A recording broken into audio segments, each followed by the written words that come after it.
Welcome back to Primetime News. Special welcome to folks on OneSpotMedia.com. Up first this evening, the police leadership in Clarendon has assured the people of Cherry Tree Lane that the partnership they have formed since the mass shooting will be for the long term to ensure they are never afraid to gather in their community. The assurance was given as stakeholders congregated for a mass meeting and bonfire in the community. Now, our reporter Dwayne Anderson has been following this story and has more in this Primetime News follow-up. A vigil with a twist. Instead of the traditional candlelight, a bonfire blazed in the Cherry Tree Lane community. On the very spot, some of the victims of the mass shooting took their last breath. The gathering got the go-ahead after a desperate appeal from residents, one of whom described the pain of losing his loved ones as a flame in his soul that he needed to see released with a literal fire. We feel everything. I can tell you that I came here the night and the images are real, you understand me? Everything is real. So what you see we're doing here so right now is not just policing because our job. We are police because we feel it from inside here, so you understand me? What happened here, so.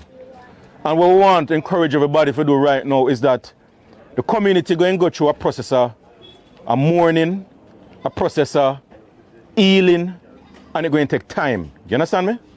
So we are here for the long haul, and we are here to do whatever from our standpoint to ensure that we bring back the community to that feeling of safety there. You understand me? Noticeably, the vigil was held in the daytime. Doing so allowed the security forces an opportunity to grant the residents their wish, while also ensuring they were able to keep a laser-like watch on the surrounding areas, something which is more difficult at night. As you recognize, we are here in full support. You've been seeing us, we are around in support of our partners taking the lead here with treating with this matter.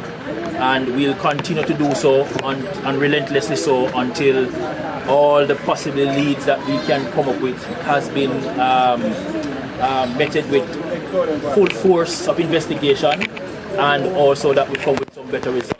I ask you though, while we're moving around, don't be afraid to interact with us. Help us to help you.